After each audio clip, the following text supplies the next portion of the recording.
Après Canal+, il fait cap sur M6. Son émission sera d'ailleurs diffusée sur W9. En revanche, il devrait y avoir plusieurs changements. C'est notamment le cas du nom du programme. Ce dernier devrait changer. Et c'est également le cas du côté des chroniqueurs.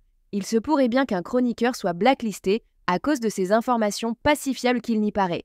Dans son livre, Laurence Boccolini a fait plusieurs confidences sur ce chroniqueur de TPMP. L'animatrice a décidé de se livrer sur un sujet bien précis. Elle a déclaré « Il faut absolument que je fasse mentionner quelque part que je ne connais pas Fabien Lecoeuvre, et vice-versa. » Des mots assez inattendus à propos du principal intéressé.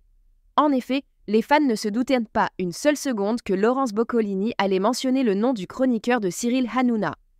Mais c'est pour une raison bien précise. Elle ne souhaite pas que le principal intéressé évoque son décès sur les plateaux télé. Elle a déclaré « Ce serait au cas où, après ma disparition, il serait invité sur KeyNews pour raconter ma vie.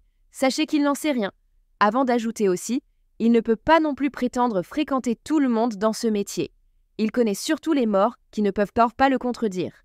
J'ai déjà prévenu mes amis à ce sujet. Le moins que l'on puisse dire, c'est que cette révélation n'échappera sûrement pas au chroniqueur de TPMP. D'autant plus que ce n'est pas la première fois qu'il est accusé d'utiliser de mauvaises méthodes. En janvier dernier, Pascal Obispo avait tenu à mettre les choses au clair après des révélations de Fabien Lecoeuvre. Il avait écrit « Alerte intox, cet homme doit être un fou ou un génie visionnaire ». Face à ces nouvelles confidences, il se pourrait bien que M6 décide de blacklister le chroniqueur de TPMP.